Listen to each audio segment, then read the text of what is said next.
What's going on? I've had people ask me a lot how the BMF Ranch started and how it all came to be. Leonard Garcia fought Roger Huerta. We were both living in Colorado. Leonard said, I'm going down to Albuquerque and I want you to come with me. I said, all right. I came down here with him for a week, trained at Greg Jackson's gym. Greg Jackson then asked me to be his 55er. And I was like, holy cow, you have all these guys. What would you want me for? I'm not in the UFC. I'm not in anything yet. He asked me if I would stay down here and be his 55er. Called home to grandma, said sell the house. Literally stayed down here with Leonard. We stayed in a closet, literally a closet upstairs at the gym training. Then I told Leonard, let's if we're gonna stay here, man, let's go get a house. So started looking around Albuquerque and I was like, man, I want to find somewhere where I can ride bikes, shoot guns, have dogs, and started looking around, found some on the other side of town out, found some out this way, and then I found this place. Called my grandpa, I said, man, I think I found a house I want to buy. You want to come check it out? So my grandpa and grandma came down, loved it, brought a stack of cash, and literally paid cash for it that day from the lady. I had no idea he was going to buy it like that, but he did, and bought it that day.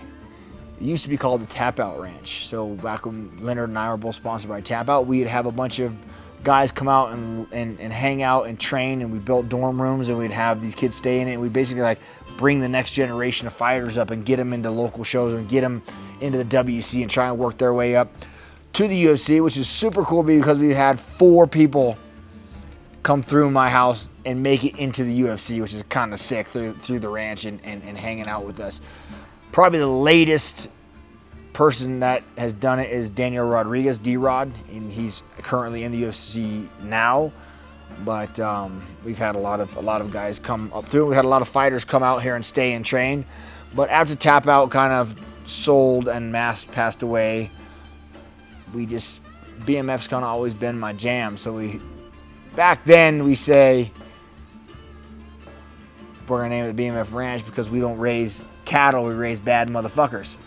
But now we raise cattle in Buffalo here, so I can't say that anymore because now it's totally morphed again. Now I've retired and it's now a buffalo and kind of a cattle ranch.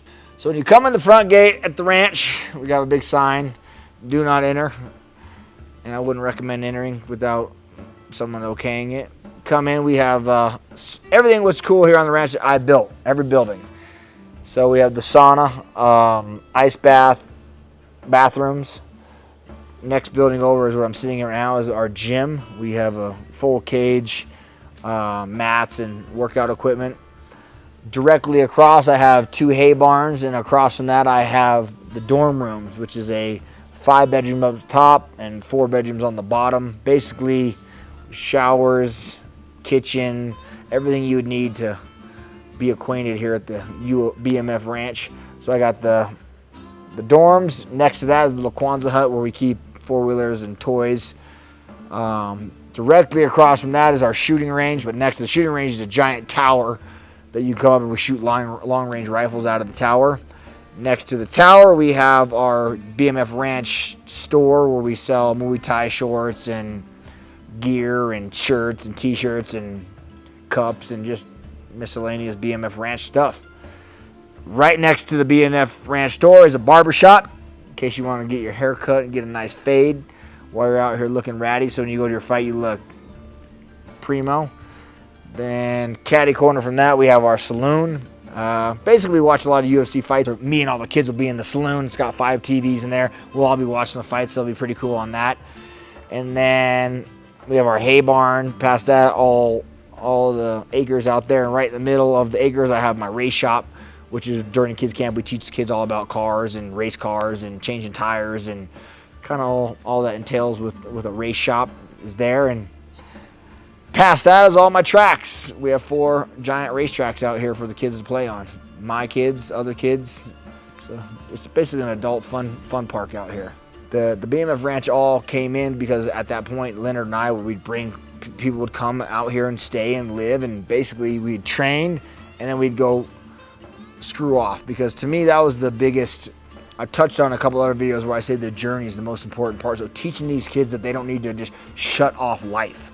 lot of people you hear like, hey, you want to go downtown, have a couple drinks, go see a movie? Like, oh man, I can't. I got to fight in 4 weeks. Like, yeah, you got 4 weeks. What are you talking about? They like just shut life off. And I try to, through my career, I've always, when there's something fun to do, we're going to do it, and trying to teach these kids like, man, you can't just isolate yourself and shut the world off. You have to still enjoy and live your life. Enjoy the journey of it all going along, because one day you're going to be 41 sitting here and like, man, I didn't live any of my life. I was in all these amazing places in Asia and all around the world I went, and I couldn't go see anything because I was worried about training and a fight. Like, man, a fight's just performing well, and a fight is just a byproduct of performing well. Like, man, come on, that's so weird to live your life on. But anyway, so the ranch was here to teach these kids.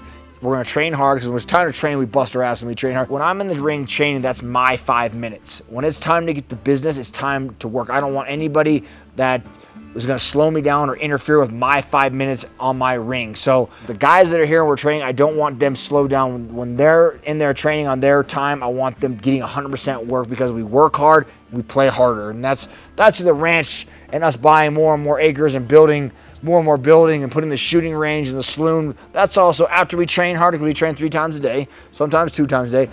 But then what do you do for the rest of the time when you're tired and you're in a lull? And we get out and go get on 4-wheelers and go play around right in the racetrack, go shoot the guns, and just get them to live a little, right? So that's really how the ranch came, trying to teach the younger generation that it's not all about the moment you're in. There's a much bigger picture, because like I said, I'm 41 sitting back, and now I get to look back at all the times I had through all the fight camps when I'd go and everyone's cutting weight and dying and miserable in the hotel room. Where's Cowboy? Six Flags riding roller coasters. Because to me, I'd rather not, if I'm not going to eat, at least I can walk around all day and not eat and ride roller coasters and maybe burn a little more energy, like woo, right? So yeah, that's normally what we would do. We'd try and find the funnest thing at every little state we were in, or where we would go mess around, whether it be a haunted house museum or a amusement park or a laser tag, or just something to take your mind off the monotony of training every single day. But while we were here at the ranch teaching all those young kids how to live, that's mainly what we do, is teach them how to live at the BMF Ranch.